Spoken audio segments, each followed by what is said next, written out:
Welcome to Rubber Duck Engineering. Tonight we're going to continue to our exploration of Zig, hour number 2. Have done nothing in the Easy Bake Oven. But the squiggles, you got the squiggles, right? It's true. Right after the show, I realized I was using the popular but wrong Zig extension, and I moved to the less popular but correct Zig LSB extension, and thus got the squiggles. And I did read a little bit of the documentation, and so it's a little bit more than just guessing at what the syntax is. I read a little bit of the documentation. I also read some article on Hacker News today, which really, I don't know whether their opinion was correct, but they came with the preface that Zig's whole shtick was it's sort of like how this newly announced language Carbon is like a transition from C++. Zig was like a transition from C. It's like, okay, I have some C code. I need to have a compatible compiler. Can I have like a sane language to write?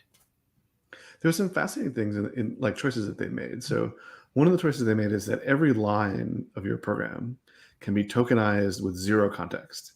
So I wonder if their tokenizer runs in parallel, where they just like tokenize every line in parallel.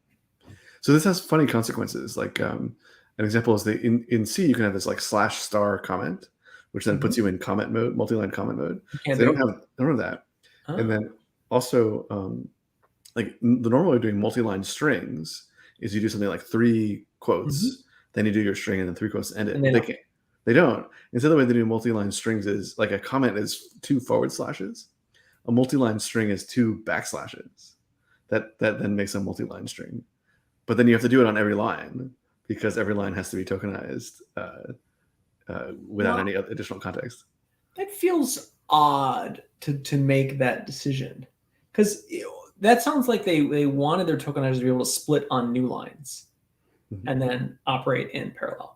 But you could just as easily have picked a different way for your tokenizer to split, right? Like you have to find some boundary at which you can parallelize, assuming they actually tokenize in parallel.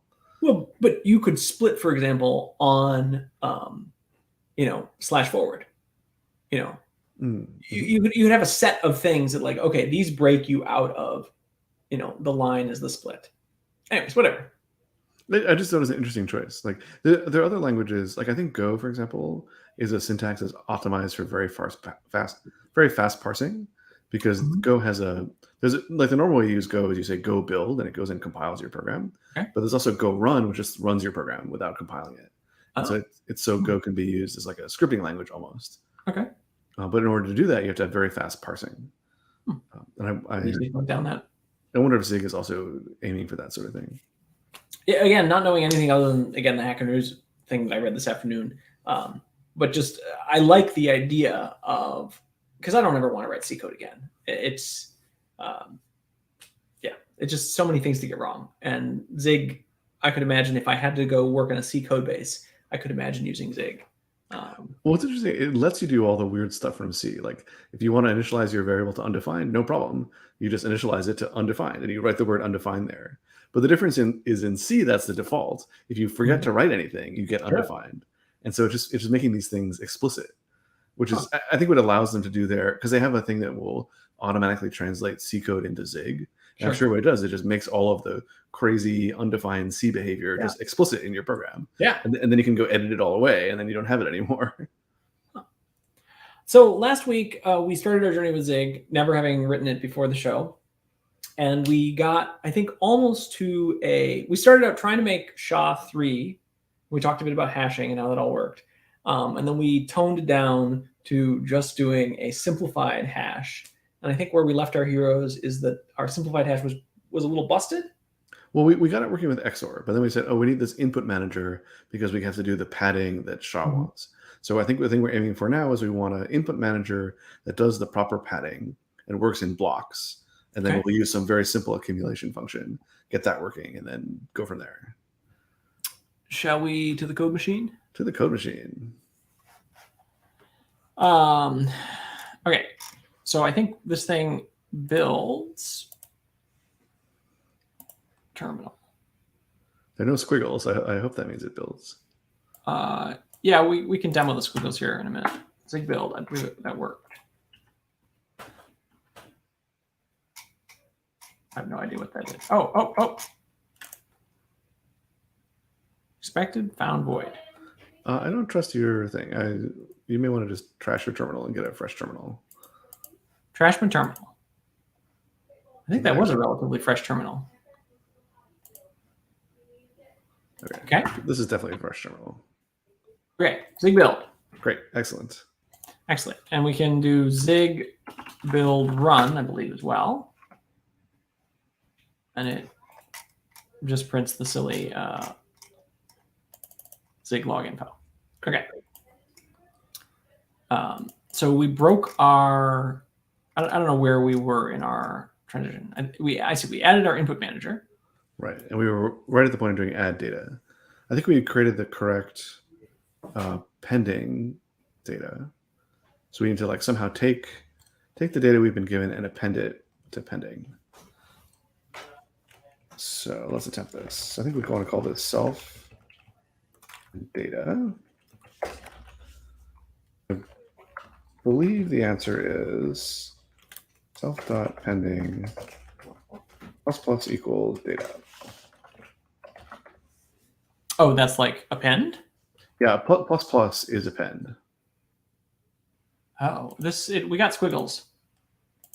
Oh, maybe equals. Okay, maybe that's not legit.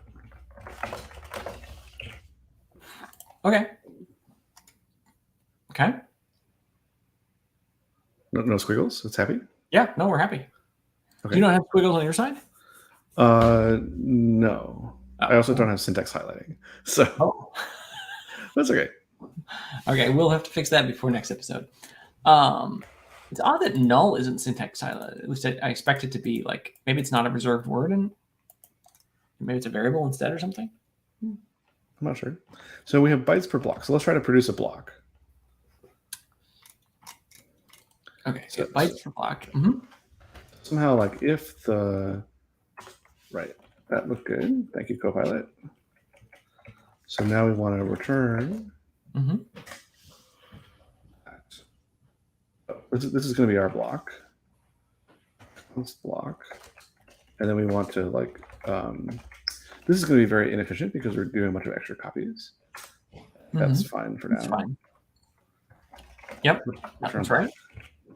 Okay. Mm-hmm. I think this is a successful input manager. Okay. Or at least it's an attempt at a successful input manager. Yeah, that knows how to just take bytes and chunk them. Right, and then we need like a get last block, right? Yeah, it's like it's like a flush and pad. Well, maybe that's what we should do here. When we're asked to get a block and there isn't enough, this is when we should do the padding. No, I don't think you want to do well. You think it should be explicit? I think it needs to be explicit because you want this. I mean, we could rename the function, but you want this behavior because in your add function, the way we've written it right now, right? So in our add, we add data to our input manager, and then while it has whole blocks, we process them. I see. Okay. Otherwise, we have this explicit finish where it's like, no, we're done. Pad, please. I thought we wrote the pad. Maybe we didn't write it. Go ahead. Sorry. All right. So I see. Okay. So you're writing finish. Yeah. This is like flush. We need to like pad this. Yeah. I mean, it's okay. I see. We're padding as part of the. Yep. No. No, this is all fine. This input manager isn't really an input manager. It's like half of our algorithm, but yeah. Well, it's like a thing that translates the bytes into blocks. We could call it something else, like a block maker. Sure. Block maker. Rename does not appear to work. It's such a terrible name, but that's fine. Now we need to write pad block. Yep. Pad. So we'd start pad up here on line 24. Yep. Okay, so we need to know like the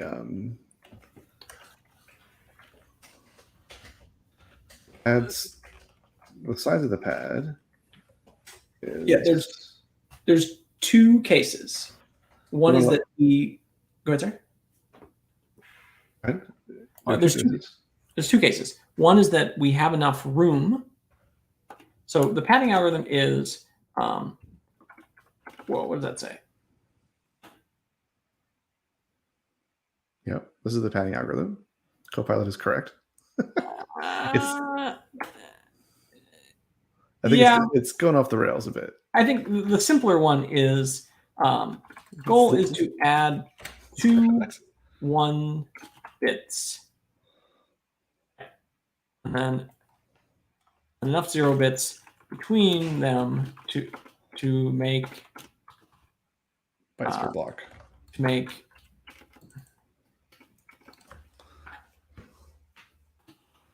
an exact round of blocks. Mm-hmm. Right. So there's a case when there's enough for the 2 1s. So like we should just assert, like it should just be an invariant of this thing, that the data length is less than bytes per block. Correct. Less than or equal to. Well, if it's equal, we would have pulled it out in next block. It must be less. Yes. Okay, that's fine. Mm-hmm. Okay. And so we have 2. Yeah, go ahead. What are the 2 cases? 2 cases. For the 2 1 bits, we make a single block. I see. So this actual API for pad is broken. We cannot take a data and produce exactly 1 block. We make 1 or 2 blocks. We make 1 or 2 blocks. Okay, so I think we should then return. This returns a list of blocks. Okay, good. Okay, so let's write those cases. So if data length this is like based on my memory of reading SHA-3 last week. Hopefully, so +2 is less than bytes per block. Then we're good. Then there's room for both bits. Yeah, we're going to end up needing the difference. We need to know.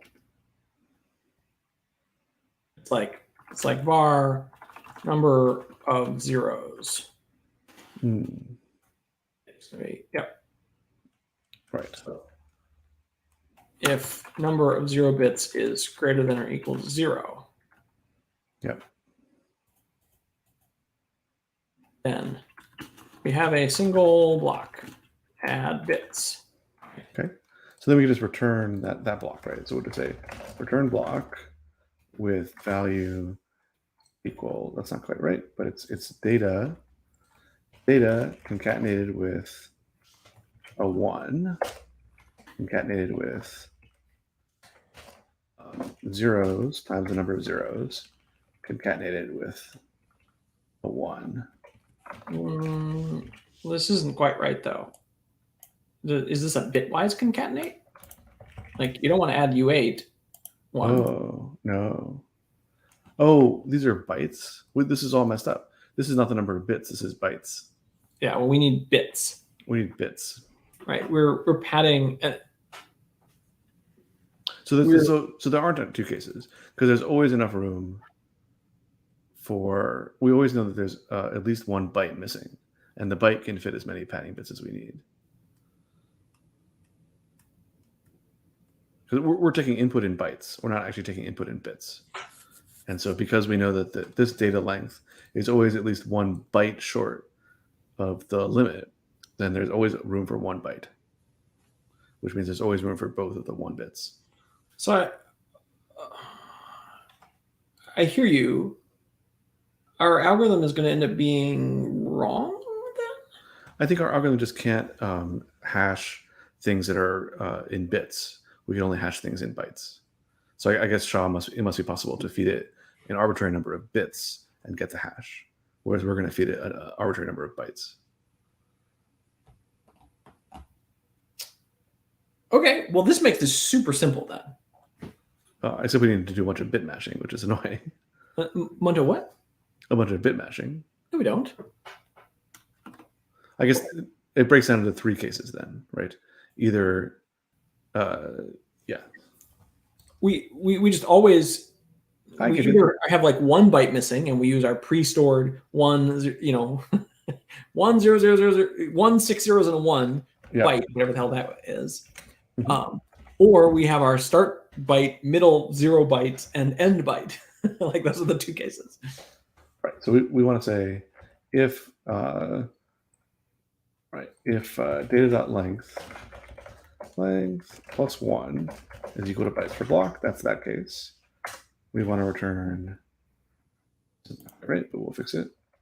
So what is that like? I don't know. What number would that be? 1 0 0 0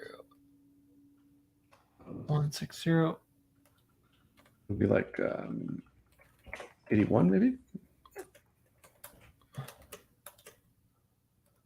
You're converting bits into a byte. Yeah, I mean, what is this is not. It is 1 followed by 6 zeros followed by 1. I think it's 513. But what is it in hex? In hex will be way prettier. 513 in hex. 201. Does that make sense? No, it can't be right. No. Hex, it's going to end up being 2 hex characters, right? Mm-hmm. And so the first one's going to be 1 0, which is going to be supposed to be 1 and 3 zeros, right? 1 and 3 zeros. So that's the 0 case, the 1, the 2, 3. So that's 3 to 2. That's 8. So it's going to be 8 1. Yep. It's like an interview question, right? I failed, but yes, it should not. Okay. Yeah. Okay. 1 0 0 0 0 0 0 1 is 0x 8 1. This is really a number of 0 bytes now. So then we can do this.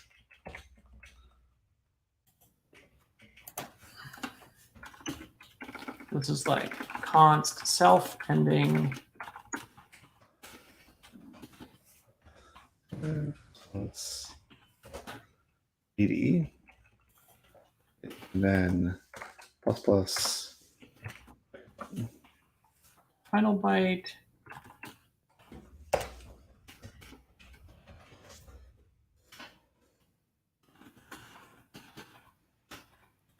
This is a very common pattern when Eric and I work together, which is we type it all out with the magic numbers, and then Eric goes in and defines constants for all magic numbers because he cannot abide magic numbers. I cannot abide magic numbers. Sorry. Too many times have I been burned by trying to replace that one last magic number. Oh, this K is not legit. Zig is not. Zig hates my K. Yeah, this is like a lone byte, right? Like, sure. And then we start out the number, the names. Yeah, well, you have to iterate on these things. I was talking to someone today about they worked on a code base where people were afraid to change things, which meant they were so precious about every change they made. Every CL had to be perfect because once the CL went in, like it could never be changed. And they were saying how like the team that we were working with was not like that at all. They're just like relentless refactorers, and so we'll just put in something that like moves the needle forward, moves us forward. And somebody's going, these names are confusing. Like, okay, rename it all. And so they make a CL, it renames the entire file. It's great. But you have to have tests for these things. Like this is really the value of having tests is you can do these relentless refactors and not get yourself too in trouble. Oh, loan pad byte, start pad byte. Yeah, you got it. It's also, I mean, it's not actually that important from the technical perspective, but it's important from the social perspective of a code base to go over this with someone. Otherwise, people get very like territorial. Like I wrote that. How dare you change like my code? It's like no, like we're all just a bunch of people writing crappy code together. Yep. Okay. What does this do? Start pad byte, mid pad byte. Okay, but let's start test padding. And then have we assumed an endianness here? We have assumed no, because it's single bytes. I see. The endiness would be only if we had I multi-byte do features. love that you can just like straight up just put your tests right in the middle here. Yeah, that's like it's a language feature. Like testing has finally been elevated to a language feature, which I think is brilliant, and all future languages must do this. Okay, we need to import. Let's see. So we have to do like it's cool, but it's also limiting. Like Dart really tries to avoid making things language features because then they're really hard to change. Although I think what makes things hard to change in Dart is actually the types. You know, it's worth it for testing. It's what I'm. Oh boy. I tweeted a couple weeks ago about why is it that we're still fighting like flaky tests by hand? Like why don't systems just do that for us? And not all the internet agreed with me, but having having it built in the language could be good, could be bad. Like you have to make sure you can get the data out. Like can you? Anyways, does the test command support spitting out XML or JSON or whatever? Like, anyways, those are all solvable. Okay, I see. You're trying to get exactly one block. Bytes per block -1, right? I want to get that case, the 81 case. What is this? I want capital A. What is capital A in ASCII? We should all know. Bruh. Why should I know that? Okay, I guess we don't need to know. We can say capital A times. This is what we expect here. ASCII is. That's okay. I just did this. Okay. I don't have to know. Okay. And then. Oh, I see. You're noticing that it makes a block. Okay. Yeah. This is the pad behavior. Okay. And then I want to hit the case where there's just -2, right? I want -2, and I want no zeros. I just want 80 followed by 1. Yep. Where do you come down on magic numbers and tests? Like, that's fine. That's totally fine. They're like pings in test. I mean, if I was writing a bunch of these, I would refactor it, but like the test file would be a separate file, so I wouldn't like try to share the private constants. I mean, maybe in this stuff you could. How many zeros? Oops. How many zeros are we gonna need here? Bytes per block -6, I guess. Bytes per block -4. What is also because it's 4 for the A's, and then 5, 6, right? Okay. Okay. No squiggles. Can we try the test? William has a comment. No, and this is not quite. I've always loved Idra's approach to this, using the type system to describe and run the tests. Oh, that sounds cool. I feel like Rust is another language that has good testing support because you just basically make all these like submodules that do your tests, and it almost feels like it's built into the language. I have no idea how to run tests in Zig. I think Zig test, right? Or I don't know.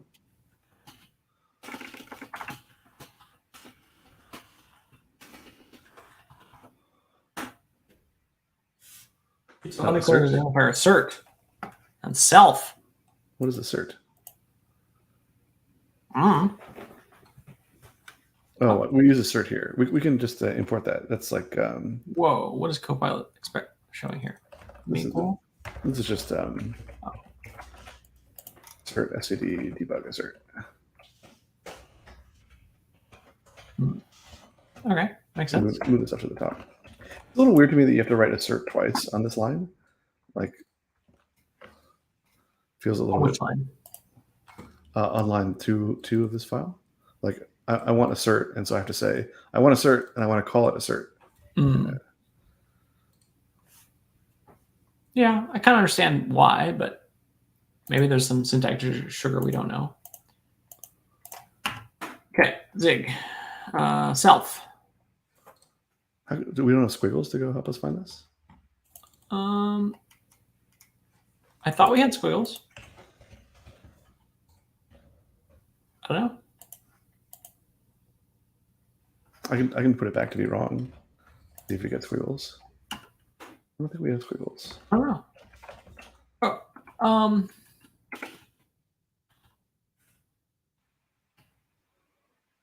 You're gonna restart the language server. I remember when we were first working with Dart, you always had to restart the language server because the language server was not reliable at that point. It was actually an amusing side effect of, yeah, I mean, we can talk about organizational things. Dart was so popular inside Google, and they had all this great analytics data from usage inside Google and none from the outside world. And so I suspect it wasn't crashing inside Google, and it was crashing in all the outside world. Probably. Because of why we figured that out. But with Flutter, we used Dart as if it were from the outside because we were an open source project, and so we used all of the public entry points, and which was like a novel thing for Dart. Not wholly novel; it had been done before, but just not to the scale that we did it. Still mad about the assert? Oh no, that's done. What are we doing here? Use of undeclared identifier assert. No. It's I gotta kill my PowerShell and. Yeah, I'm bummed that the squiggles are not working. They're so much more efficient than this. I swear they were, but I think I would have to. So it prompted me something about like setup had not finished completing, and I clicked cancel, and maybe that was the like squiggle thing installing. Oh. Or like this install server thing. Oh, that's a lovely message. Yeah, so I suspect that was it. I got a. I suspect I somehow caused a disconnect, and like I'd have to restart the. Anyways, that's a next week thing. Error expected type, but found const. Is this some sort of slice? Oh, okay. So I learned about this in the documentation. This is the :0 here means this is a null terminated array. Okay. So the type system knows about sentinel values in arrays, and so when you call len on it, it won't give you the length of the whole array. It'll give you up to the terminator. Okay. And it anyway.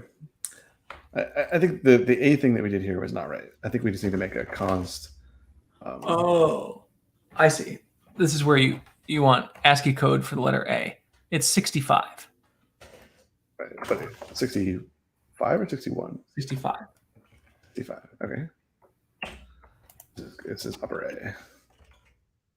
Uppercase A. Okay. I think we're just going to take rid of all our A's and replace it with these constants.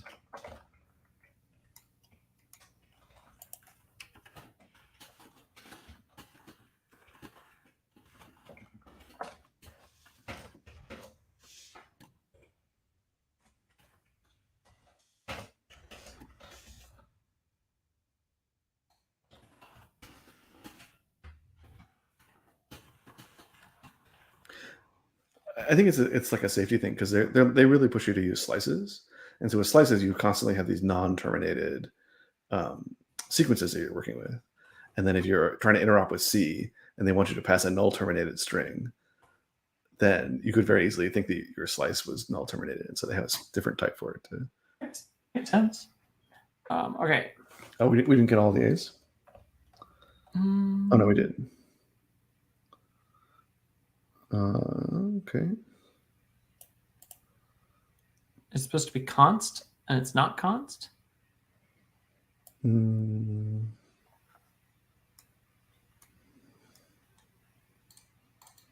Is this not const? This isn't like Dart where when you make it const, it like runs at compile time, or. I think it hasn't. So the bytes per block very specifically wants a very specific size, and maybe it's not able to validate the size because I expected 136, right, which is the exact size that we want. Instead, we found, oh no, 135. Expected type. Oh, let's put a 1 here. Here we have expected type U8, but found. Okay, let's solve that one too. So 38. All right, I think this is just this. Okay.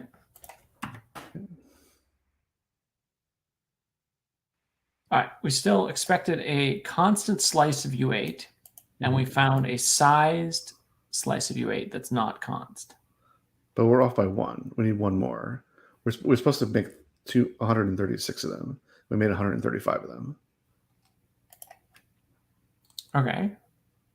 Bytes per block, -1, +1. What do we do wrong? Why is this? I see the star. Does this need parentheses around it? Like, what's the order of ops here? Oh no, it's line 54 that's causing the trouble. We're trying to call the pad function. It doesn't like the way we're calling the pad function. Okay, and what does the pad function expect? It says const. Does Should this const matter? I'm not sure. Take it away and see what happens.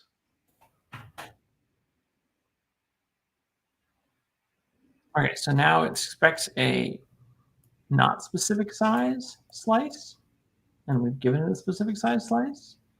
Okay. I don't know what that means. Yeah, we somehow want to erase the maybe we have an array and we need a slice. Like we need to erase the. That could be. Do you know how to get a slice out of an array? I mean, the normal way to do it is just like that, right? Let me follow you. I just added this. Slice zig from array.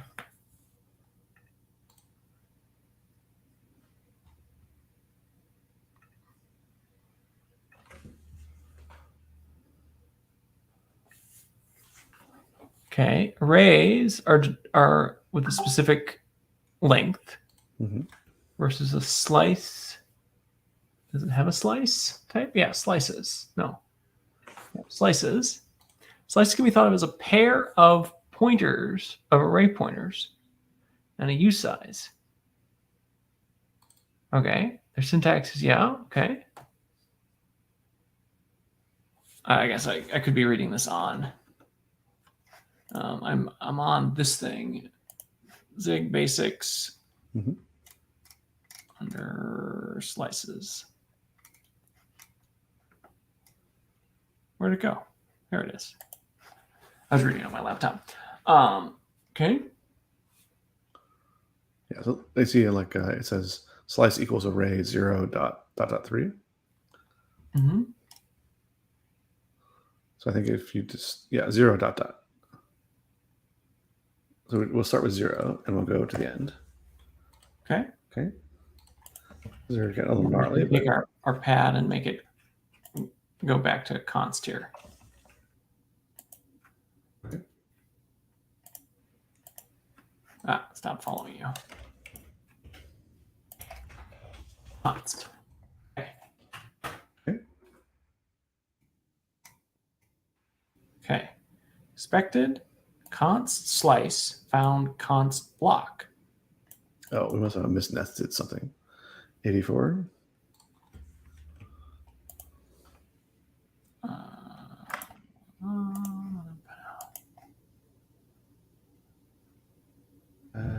Well, we don't need to return an array of blocks. That's just confusing.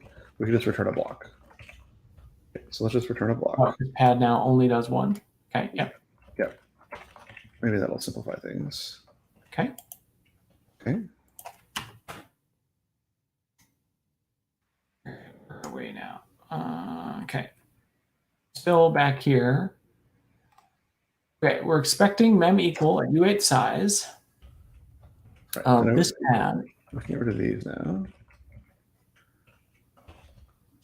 Maybe mem equals not the right thing. They were just supposed to say passing equal, expect equal. Yeah, I suspect we don't need a mem equal U8.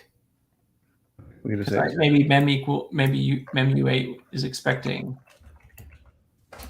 Yeah, it was trying to like do an array comparison or something. Yeah.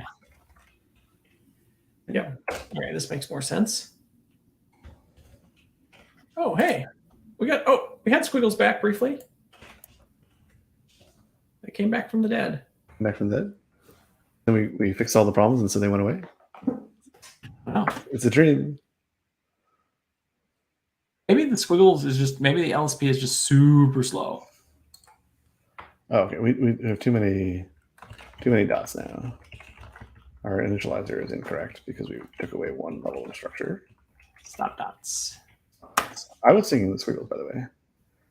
You were or were not? I was. Oh. Yeah, I think the squiggle maker came back.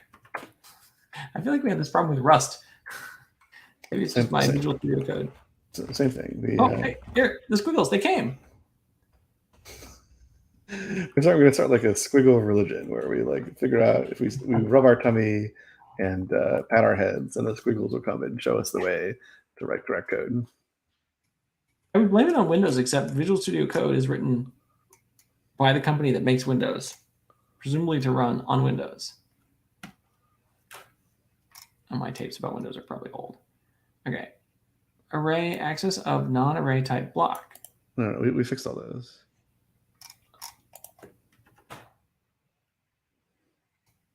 Your scroll wheel is my scroll wheel is too powerful. It's too powerful. It cannot be contained.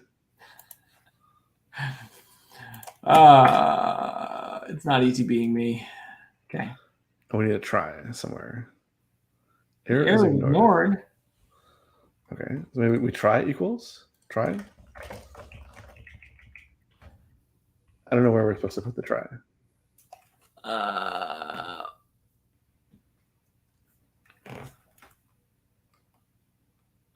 It says, yeah, try expect.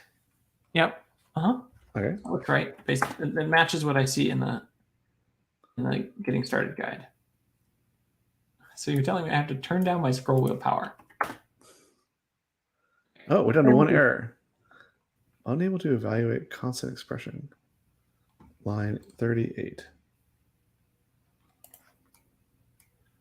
This one? Data. What's wrong with this? Lone pad byte. Can you show the error again?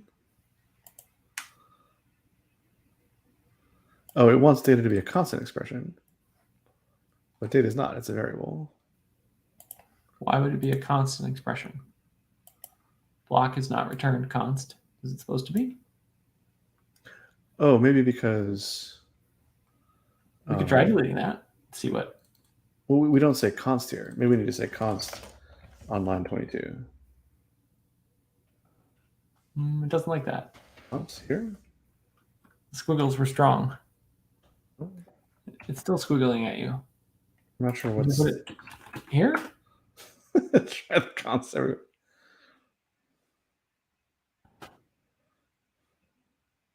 I don't know. This is a mysterious error. Wait, we're gonna have to. All right, let's see our error. Unable to evaluate constant expression. Yeah, but like big. I don't understand the compiler.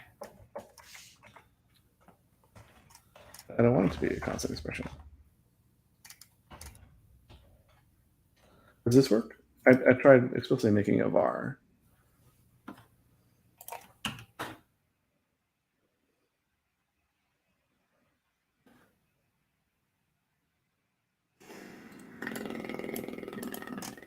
Can you go back? Can I see the error message from the compiler?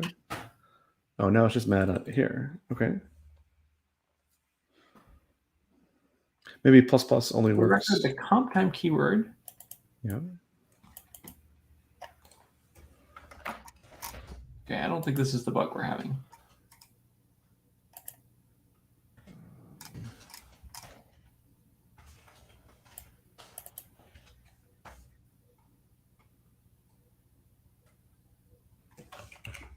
Oh. It may require that all values are either comp time values or runtime values. Oh, so this is two. So we need to make this a runtime value? It might be that way. So we say like var data is equal to foo. Runtime data? Yeah. Foo. Okay. Okay. Does that... I don't know what var is going to do there. Like, we don't have to give it a type. Well, I'm just making var to say it's a variable. Oh, what is that as? This is their like casting, I think. Oh, I see. Do you want to see if the compiler likes that?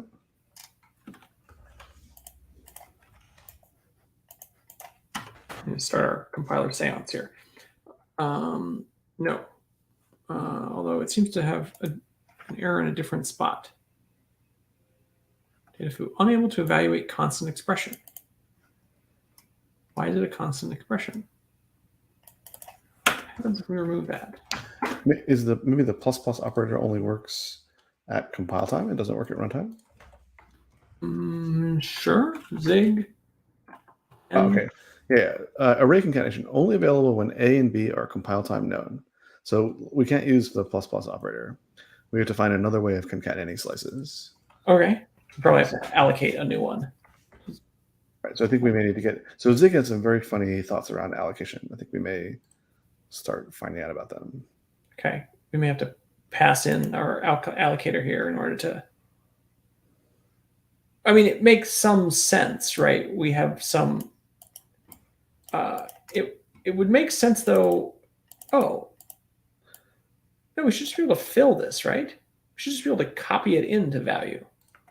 Okay, so you want to put the block like on the stack. Yeah, just make a block and then fill it. Var block equals, I don't want undefined. I want like init. Or block empty or something, or block 0 or something. We had the init pattern over here. Okay.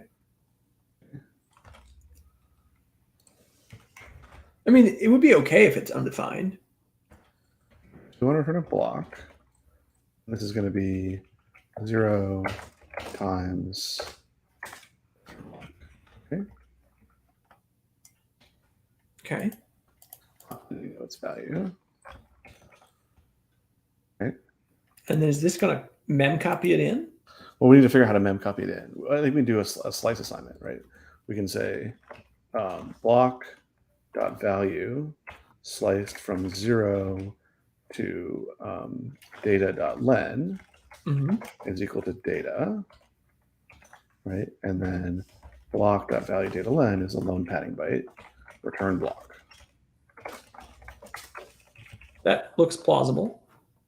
Okay, we're going to do something similar down here. I'll see if it likes it. Expected type slice. No. That's, you just look at the last error. Left-hand side invalid, left-hand side to assign. Maybe I can't assign into a slice.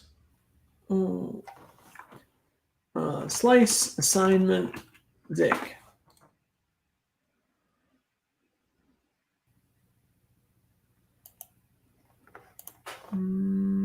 Slices. Can you assign to them?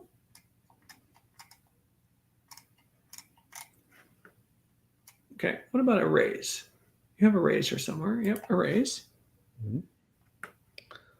Yeah, so how do we there must be some vectorized way of copying stuff into an array. Mem copy Zig.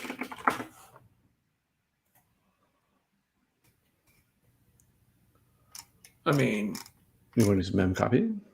And there's got to be a more language specific way of doing it. I agree that would work.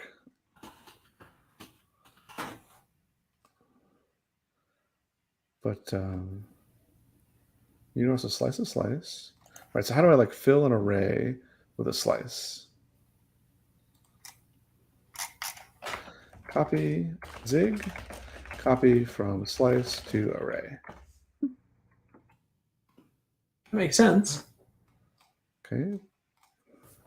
I mean, you can use with standard mem copy. I mean, they're saying to use standard mem copy. Okay. I mean, this is the problem with if you have low quality Stack Overflow, people will just do whatever bad thing Stack Overflow tells them to do. Zig. Well, what does thingy say? We do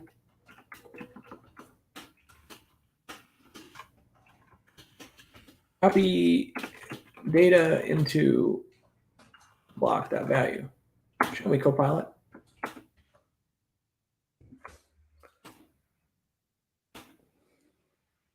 The copilot wrote. We wrote two. Why is yours an at? It's pretty close. We take Copilot's version.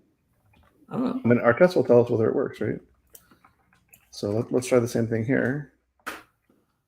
So we always want to do this first part, right? We always want to make a block, and we always want to copy the data into it. Okay. And now the question is, what do we do at the end? We either do this, or we do basically. I mean, this makes more sense, by the way. That like we're calling one alloc when we make the block because the blocks are always the same size. Yeah, I guess I'm used to thinking in Rust where you always use all these fancy iterators and everything. Sure. I think it like last. And one. Yeah, I don't know. Yeah, I think we haven't like figured out what the abstraction level that Zig operates at. Well, but the thing is, in Rust, all those fancy iterators and everything, they've all arranged it with careful inline, so it all compiles down to nothing. Sure. Okay, should we try this? Zig is also like one guy, right? Or a couple people. Unused local variables. Yeah, we don't need this anymore because we are relying on the initialization to be zero filling.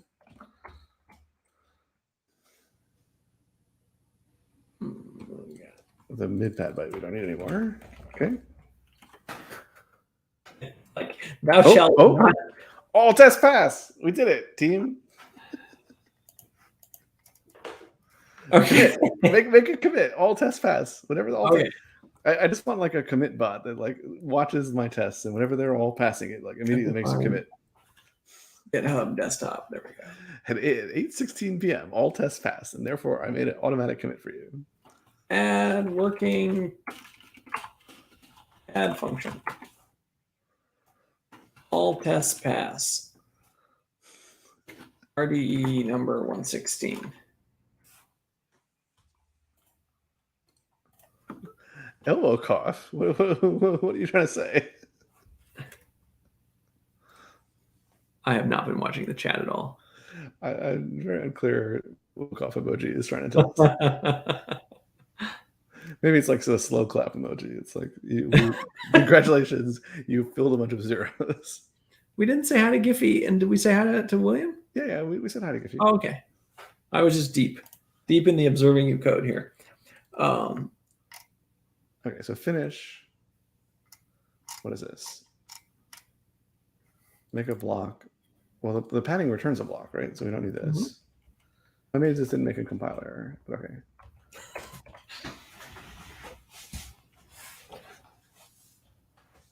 And then are we doing update? Oh, this is the block maker. Right, so we have our block maker. What's with this pen? Oh, I see. We're nulling out the pending. Okay. Process block we don't have yet, which is fine. Add input. Oh, maker add data. Maker get next block.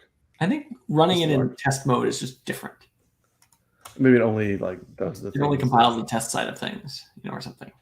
Yeah. Okay, that's fine. Okay, so finish. What is finish going to do? It's going to say, get the last block, process it, and then return our state. Okay. What happens if we probably need a state machine here, like a is finished. Okay.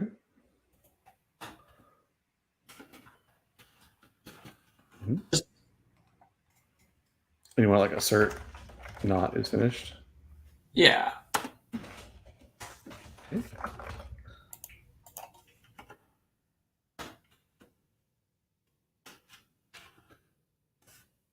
For sanity's sake. That's a really good idea. Okay. Great. So now we just have to implement process block, and we have shot all done. You're not wrong. We could write a super simple. So we've done pad. Well, let's do a simple process block, which is just going to take our block, and so our state. What is our state? Bytes per state is bigger. Bytes per state is huge, so that's great. So why don't we just say? Why don't we just XOR the bytes from our block? Oh yeah, And do our bytes for state. I'm totally there for you. So for self.state. Oh, it has an enumerating 4. Oh yeah, this binding thing is actually cute. Like we saw this binding thing in the previous episode, but here you see it's useful because we actually want to bind 2 variables. Mm-hmm. So yeah, we need to permute the bytes for the bits of the block. And then this is the XOR.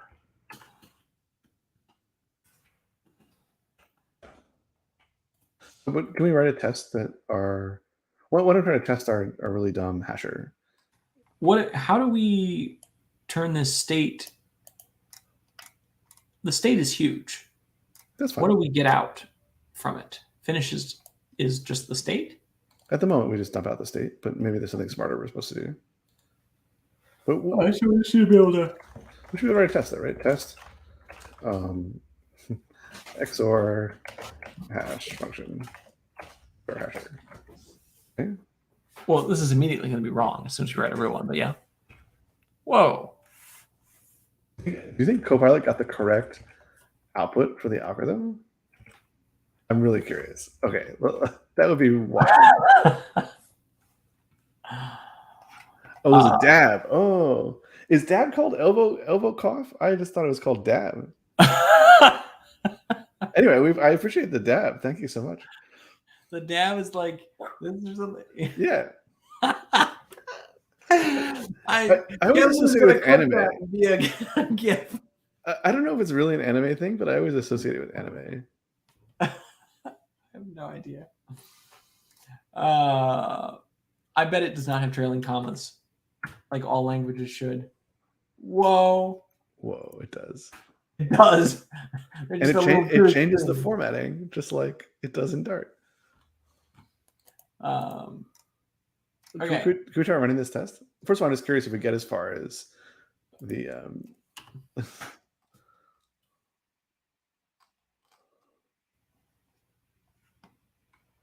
expected slice found array. Okay, we know how to solve that problem. Well, we know A to that problem.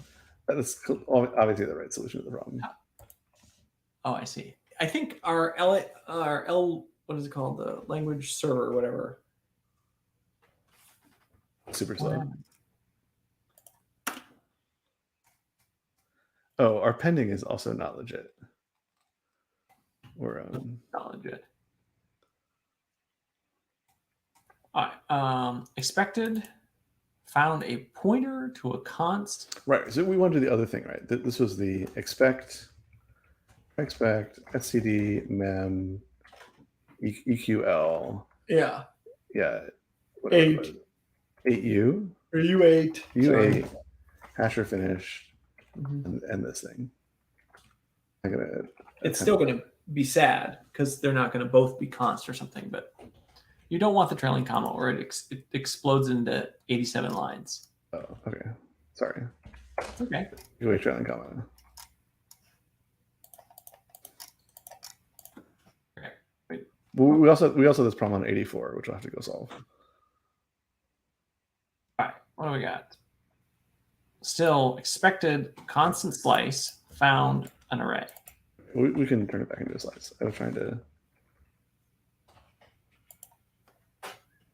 Oh, you know what? Actually, I think we don't need this. I think if we take away this underscore here, that'll do it. Try that. Array literal requires address of operator to coerce the slice type.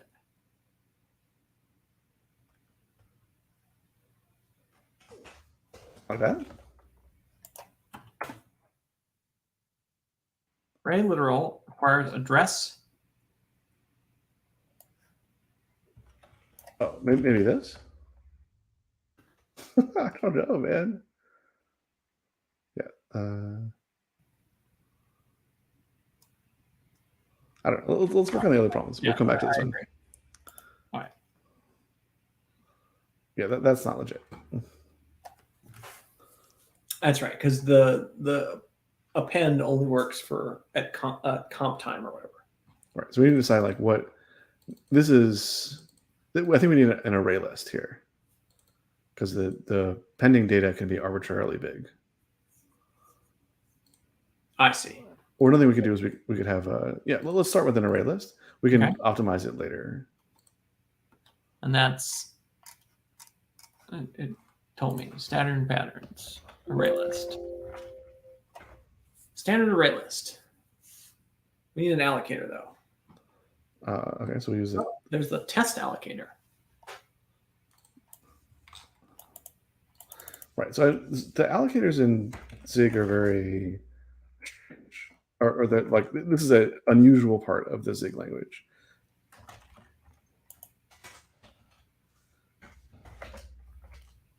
This is also a bit unusual. Yeah. So what are we supposed to do with the test allocator? That's the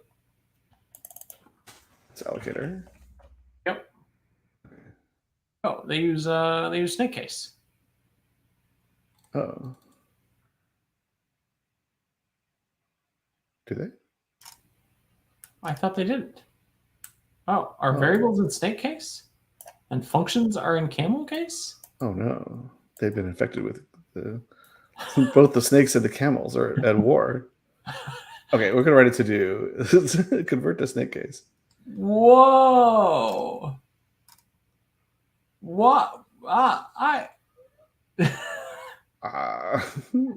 guess you. What happens when you put a function in a variable?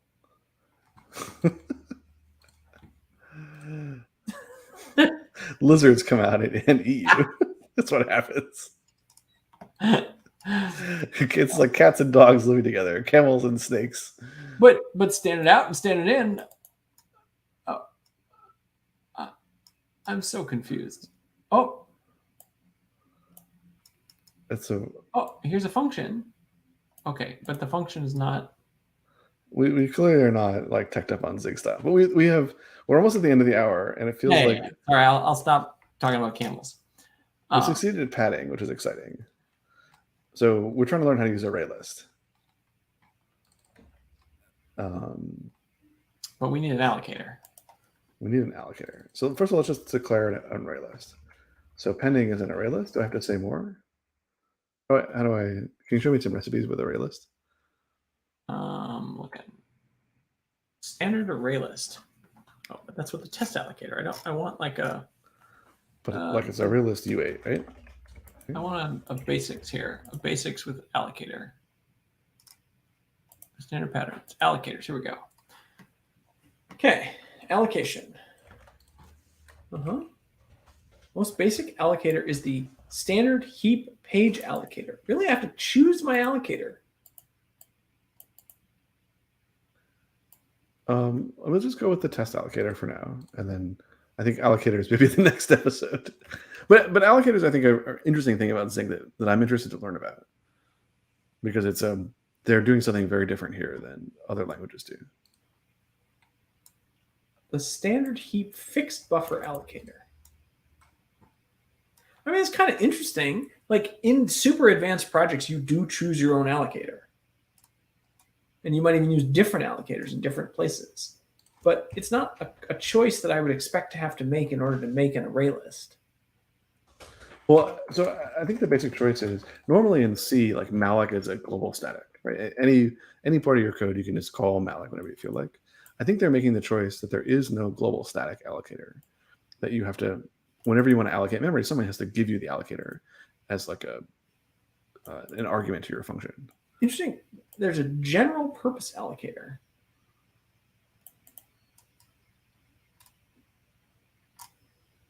All right, so maybe this is what we want. We just want, like, I just don't know where you commonly do it in your void main void. Oh, we have an allocator now. Do we have to now pass that to our? Right. So I think a init should take an allocator, if I'm understanding this pattern correctly. What type is it? I don't know. Does Zig have A generic. There must be a generic allocator type. does it have inheritance? Yeah, std mem allocator. I mean, we're going to find out if we dig into allocators. All right. They do call it just allocator. There's just an allocator type. Oh. That's the allocator. Standard mem allocator is the allocator type.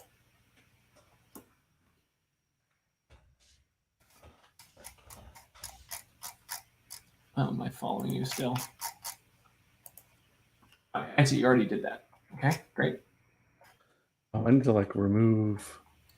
What is the? I need to like remove front from my array list. I'm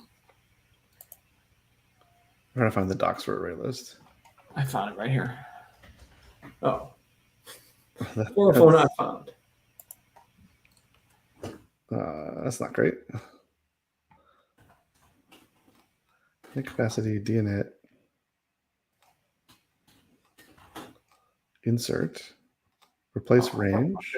I want the docs. Append ordered remove swap remove append slice resize. It's really. I'm reflecting on all the many micro frictions that developers go through. Like the 404 and the you got one. Mm-hmm. Yeah, so I need to remove the first n items from my array list.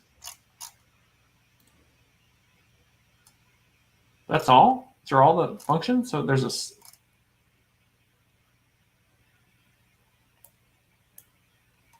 continuous global list of items in memory. Okay.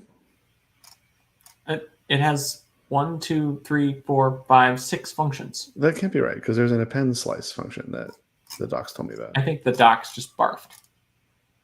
Okay, that's a bummer.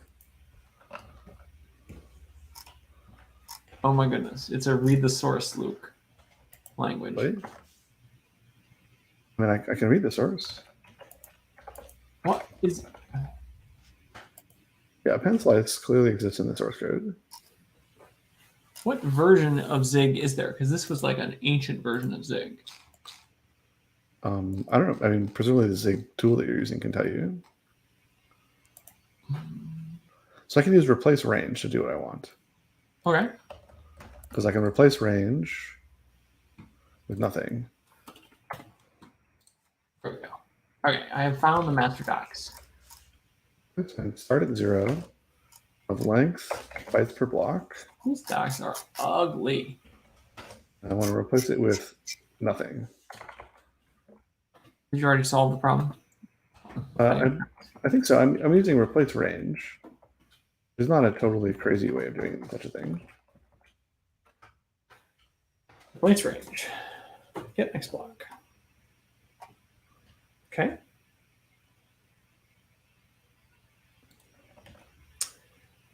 I don't know if this is going to work. I presume pending will never get smaller? Just can replace main make it smaller? I think so, right? I'm taking n things and I'm replacing it with 0 things. I would expect this to be a big mem copy, like mem copy over and then resize.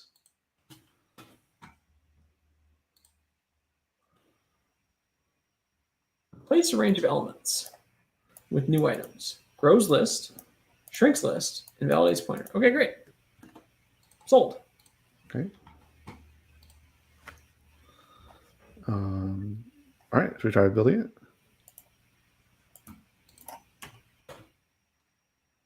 Oh, pending. Oh, I need to clear. Is there like a? There must be like a clear.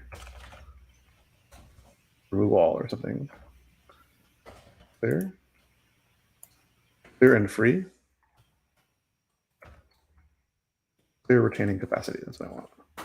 No, clear and free. I see. Clear and free. Clear and free. We're all done. Okay.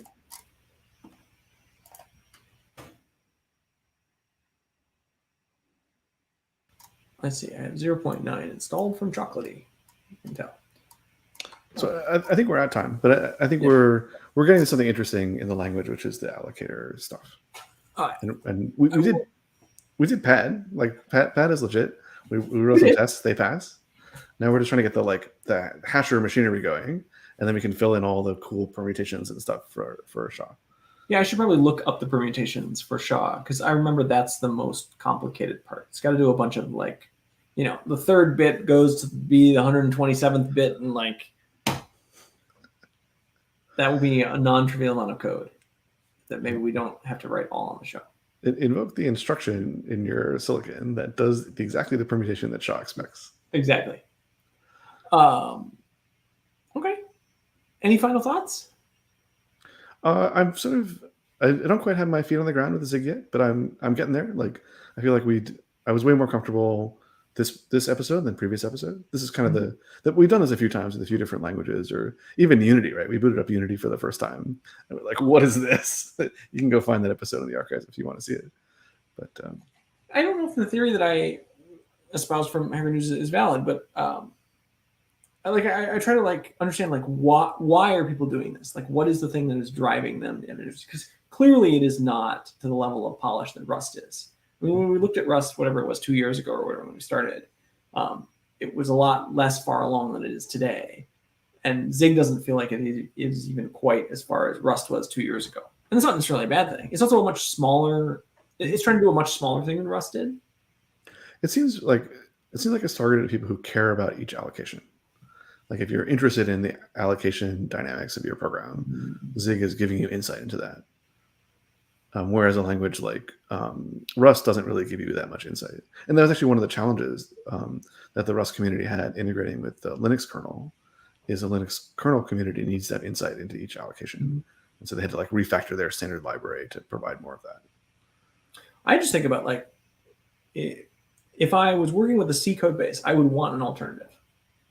Well, when you write in C, you have insight into every allocation because you're constantly dealing with it. Like it's not like you call the plus operator and it's overloaded to like reallocate your SCD string, right? Like that's not a thing. Yes. So I'm having fun. I'm enjoying learning about it. Yeah. Well, it was good to see you. Thanks for showing up, folks, and see you all next week. Yeah, see you next week.